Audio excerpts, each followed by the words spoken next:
82 pertandingan dijalankan oleh setiap tim NBA sekarang. Setiap 2-3 kali sehari, mereka harus bertanding, berkelana berpindah-pindah kota. Di akhir musim, 8 tim peringkat teratas dari setiap wilayah akan bertanding di babak playoff untuk memperebutkan gelar juara. Ada yang karena terlalu hebatnya, hanya kalah 10 atau bahkan 9 kali saja dari total 82 game. Namun tentu, ada juga yang kebalikannya. Karena terlalu sering kalah, mereka menjadi salah satu tim terburuk dalam sejarah NBA. Dalam episode ini, kami akan membahas 7 tim terburuk dalam sejarah NBA. Sebelum lanjut, jangan lupa like dan subscribe ya. Simak ulasan berikut ini. Yo guys, buat kalian yang mau cari-cari jersey basket, langsung aja cek sosmed @easysportswear. Tersedia di Shopee, Instagram, dan Tokopedia. Kuy, buruan diserbu! Houston Rockets 1982-1983. Rockets di musim ini merupakan musim Rockets terburuk dalam sepanjang sejarah franchise Houston Rockets.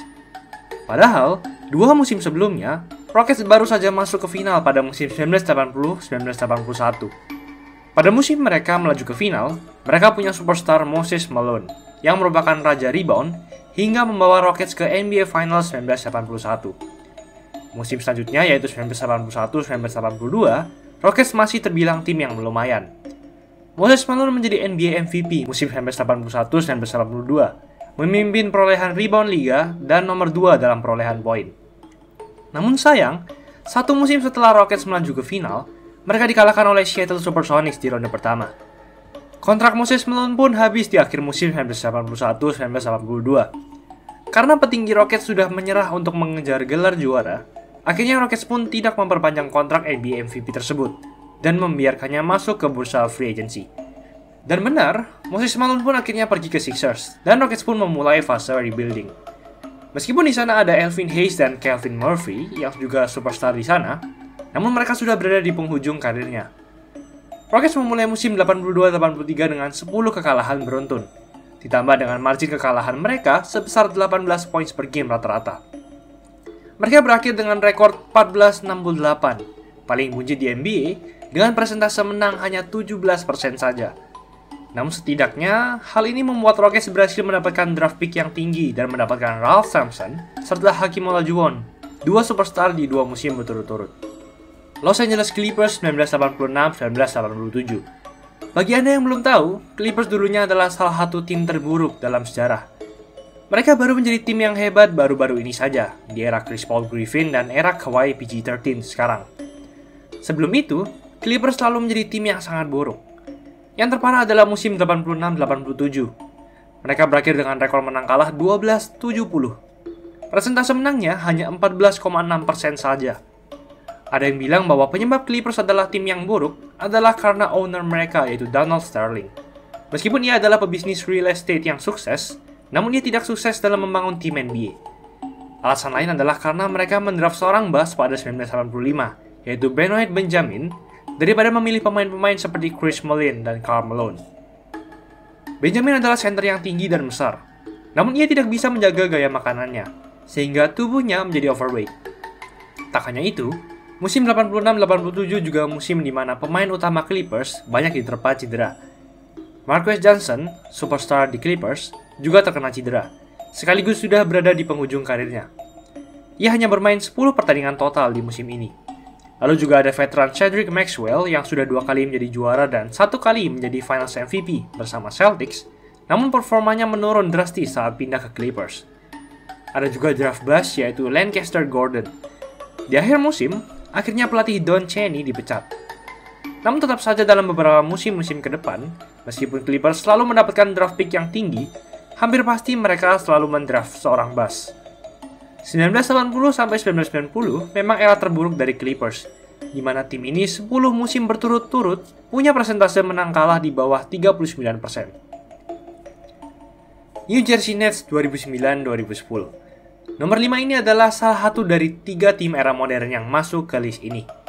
Sebelum Nets menjadi sehebat sekarang dan sebelum Nets berpindah ke kota Brooklyn, Nets punya salah satu musim terburuk dalam sejarah NBA. Mereka memulai musim dengan 18 kekalahan beruntun. Rekor kekalahan beruntun terbanyak saat memulai musim dalam sejarah NBA. Pada 26 Desember 2009, Nets menjadi tim ke-6 dalam sejarah NBA yang kalah 28 dari 30 pertandingan total pertamanya.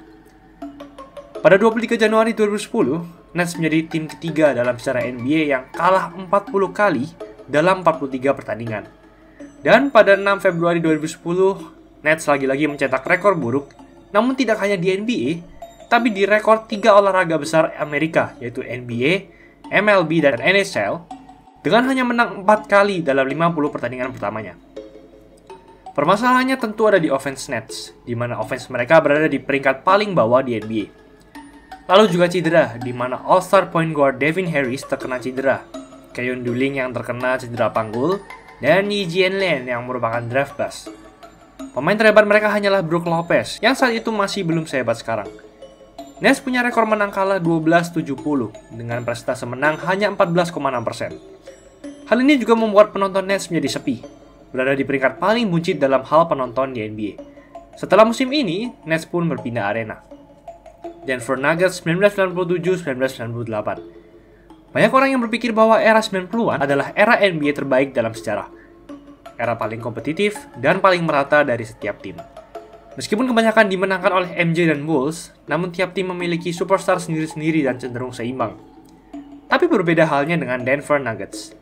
Nuggets berakhir dengan rekor menang kalah 11-71, dengan prestasi menang hanya 13,4%. Mereka sedang di fase rebuilding. Salah satu malam paling berkesan dalam tanda kutip adalah di musim ini, mereka sempat merayakan pensiunnya Hall of Famer David Thompson, Dan Issel, dan Alex English. Padahal di malam itu, Nuggets baru menang 2 kali saja di regular season. Nuggets memulai musim ini dengan 12 kekalahan beruntun. Dalam 40 pertandingan pertamanya, Nuggets hanya menang 2 kali saja. Mereka juga sempat punya 23 kekalahan beruntun. Pemain terbaik di tim ini adalah Johnny Newman, yang bahkan merupakan seorang cadangan, yang mencatatkan 14,7 poin per game, tertinggi di tim. Lalu ada Bobby Jackson yang juga masuk dalam All-NBA Rookie Second Team. Musim ini memang membuat Nuggets mendapatkan lottery pick nomor 3 di NBA Draft tahun selanjutnya. Namun, mereka justru menggunakan hal ini untuk mendraft seorang bust, yaitu Ralph LaFrance, daripada memilih Vince Carter, Dirk Nowitzki, atau Paul Pierce. Philadelphia Sixers 2015-2016. Era ini adalah era the process dari Sixers era modern. Pada 2011-2012, Sixers sempat melaju ke ronde 2 playoff wilayah timur, namun dikalahkan Celtics dengan skor 4-3. Saat itu, pemain terbaik mereka adalah All-Star Andre Iguodala, Louis Williams, dan Jrue Holiday. Namun musim selanjutnya, yaitu 2012-2013, mereka kehilangan Iguodala yang berpindah ke Nuggets. Sebenarnya, mereka berhasil mendapatkan center All-Star Andrew Bynum, center nomor 2 terbaik di NBA di belakang Dwight Howard saat itu. Namun karena ia terkena cedera saat bermain bowling, ia pun harus menepi semusim penuh. Sixers akhirnya hanya finish di urutan ke-9 wilayah timur dan tidak masuk playoff. Karena merasa tak ada harapan, Sixers pun merombak semua pemain dan petingginya, dan memulai fase rebuilding yang dijuluki The Process. Mereka berganti GM menjadi Sam Hinkie, orang yang mempopulerkan julukan The Process tadi. Rekor buruk demi rekor buruk dijalani Sixers, puncaknya pada musim 2015-2016 dengan rekor menang kalah 10-72 dan persentase kemenangan 12,2%. Mereka memulai musim dengan 18 kekalahan beruntun. Di akhir musim ini, Sam Hinkie pun keluar dari posisinya General Manager dan digantikan oleh Brian Colangelo. Namun ternyata, justru Brian lah yang menuai buah dari proses rebuilding ini. Joel Embiid sudah kembali dari cederanya. Mereka mendapatkan Ben Simmons di draft 2016 meskipun ia harus menepi 1 tahun. Dan musim 2017-2018 hingga sekarang lah, Sixers menjadi tim yang benar-benar hebat akibat proses rebuilding ini. Charlotte Bobcats 2011-2012. Kalau dalam hal presentase kekalahan terburuk dalam sejarah, Bobcats lah yang menjadi juaranya. Mereka hanya menang 7 kali dari total 66 game. Ya, di musim ini memang hanya ada 66 game saja, tidak seperti biasanya 82 game, karena NBA mengalami lockout di awal musim. Bobcats punya persentase menang hanya 10,6%, terburuk dalam sejarah NBA. Padahal 2 musim sebelumnya, Bobcats merupakan playoff contender. Bahkan banyak yang membuat bloopers dari Bobcats musim ini. Pemain terbaik mereka adalah Gerald Henderson, dengan rataan 15,1 poin per game. Lalu ada Bismack Biyombo dan DJ Augustin yang memimpin perolehan rebound dan assist. Sebenarnya, mereka punya Kemba Walker, namun ia masih seorang rookie. Dan yang lebih parahnya lagi, tim ini adalah tim milik Michael Jordan, pemain terhebat dalam sejarah NBA. Hal ini membuktikan bahwa pemain terhebat dalam sejarah NBA sekalipun belum tentu bisa membuat sebuah tim yang juga hebat. Namun tentu, tim ini masih lebih mending daripada tim di list nomor 1 ini, karena kekalahan yang didapatkan tak sebanyak di nomor 1 ini. Philadelphia Sixers 1972-1973. Sebagai fans Sixers, kamu harus tahu bahwa di list ini ada 2 musim di mana Sixers menjadi tim terburuk dalam sejarah NBA. Musim ini, Sixers punya rekor menang kalah 9-73, kebalikan dari rekor menang kalah terbaik Warriors yaitu 73-9. Persentase menang kalah Sixers hanyalah 11%. Penyebab hal ini salah satunya adalah pelatih mereka yang kurang berpengalaman, yaitu Roy Rubin. Roy adalah seorang pelatih tim basket di kampus kecil, yang ditawari untuk melatih Sixers dengan kontrak 3 tahun $300.000 atau sekitar 1,4 miliar rupiah per tahun. Mungkin terbilang kecil bagi sekarang, namun dulu hal itu terbilang lumayan besar. Saat itu, Roy belum pernah melatih tim profesional sama sekali. Bahkan kedisiplinan pelatih tersebut sedikit dipertanyakan, di mana awalnya ia melarang seluruh pemain untuk merokok. Namun Fred Carter, pencetak poin terbanyak di tim itu, mengangkat tangan dan berkata kepada pelatihnya bahwa ia harus merokok karena hanya hal itulah yang bisa menenangkan dirinya. Dan Roy Rubin pun langsung berkata, "Oke, kamu boleh merokok, tapi yang lainnya jangan." Hal ini pun membuat pemain lain merasa aneh dan tidak adil.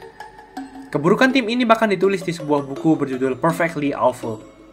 Sebenarnya di tim ini adalah superstar Hal Greer. Namun ia sudah di penghujung karir dan hanya bermain 38 game total, serta hanya mencatatkan 5,6 poin per game. Setelah musim ini, Hal Greer pun pensiun. Karena buruknya musim ini, Sixers pun mendapat julukan 9 and 73 years. Itulah ulasan mengenai episode kali ini.